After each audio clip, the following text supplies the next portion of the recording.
Hello, welcome back to Goolrick's in downtown Fredericksburg. We're in the front of Goolrick's now in a space that used to be about this tall, down in the basement, in the very front underneath the big plate glass windows, really under where the lunch counter has been and we expect it to be again.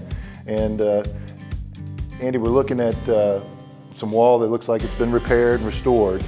And then I see the feature that shows a scaling down of the bricks.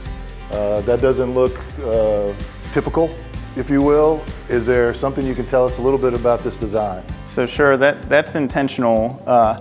Again, we're working from this ground floor up to where we're going to set our floor system. The detail in this particular space is we have this brick corbel, this shelf that is going to support the floor system.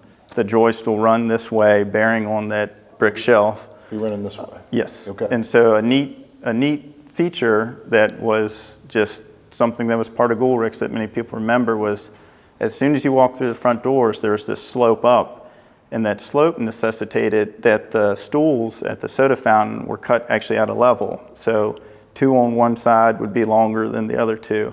And it was just kind of a funny detail, but that's how they accommodated that slope. Right. And so as part of the restoration, it's, again, just great detail has been taken where that slope is going back in place. And so to do that, we've got the step down in the brick, and that's over 8 feet. There'll be a 6-inch rise in the floor just like there was. And so as the soda fountain is restored, or the soda counter is restored, it'll have that same slope. So it's kind of a fun thing for us in our structural details to, get to do things like that. It's not something you would see all the time, and it's kind of a cool little detail. All right, well, let's take a few steps back here. I want to show the folks something that you've done that's really neat. As we were talking, the original building was this wall right here. This would have been the exterior wall. This is obviously the interior part of that wall, but this was the exterior. And this is really an incredible looking configuration. And what did you guys do to make this look the way it is, and what is it doing structurally for us? We kind of had to deal with this as part of the masonry and the structural work. So we're building up to a height that supports the floor system. In this case, the floor system in that room changes direction, and that floor system is supported by, this is a grade beam or a bond beam that supports the floor system. So that needed to be installed up to the masonry or in conjunction with the masonry. But as part of that, there's a window opening that was here that we really felt like was worth preserving. And again, this isn't a very high trafficked area, but it was the extent of the building at one point, and it was kind of a cool feature. So as part of rebuilding this window jamb, which was in rough shape, we took out the wood components to treat those, to try to make it so that they would last longer.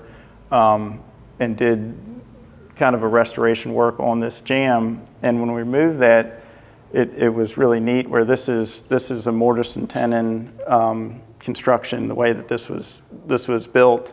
And there's below is a hand carved sandstone sill. This is rock. Yeah, that's a piece of sandstone, which sandstone was used frequently in this area. You've got some in the front of the building Sure, as well. And that's all throughout downtown Fredericksburg. So that's a local material that was used quite often.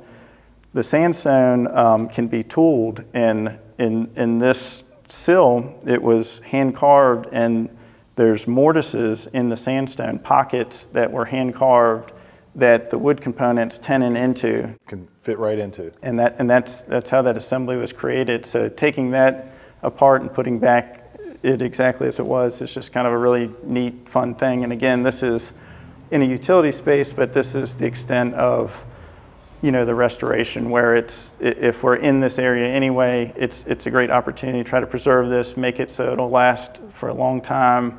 And then it's a neat juxtaposition of the kind of the old with some of the newer building components that we're installing that are required as to bring this up to the proper code and assembly space requirements. Modern and old. Yep. So modern and old. And it just all fit really well and worked out perfect, so it's kind of a fun. And you were talking about the components, but we can see the wood pegs here, no metal screws, no metal nails of any kind are placed into the... So again, with the mortise and tenon construction, this is a wood dowel that pins this together, and that's how it was done, and it's held up for that long, and it'll be there for a lot longer. So this is a solid piece of wood. It'll be here for as long as this building will be here. Yep, absolutely.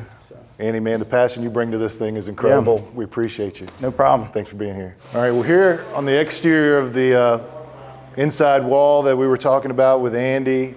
Here's another view of that sandstone that he was talking about. Some of the fine brickwork that's been done here. But also some of the progress that we can show is that we're holding our second floor up with this little piece of wood right here. As we were reviewing and going over some of the work that's been done here over the last many months. Some of you may recall some of the scabbed boards and posts that we had in here holding that second floor up. We're glad to have this piece of sturdy wood right now. So keep joining us. Keep visiting with us as we keep doing the work to put this beauty back together as we revive Goolrick's. Please follow us on all our socials to stay up to date with the latest happenings.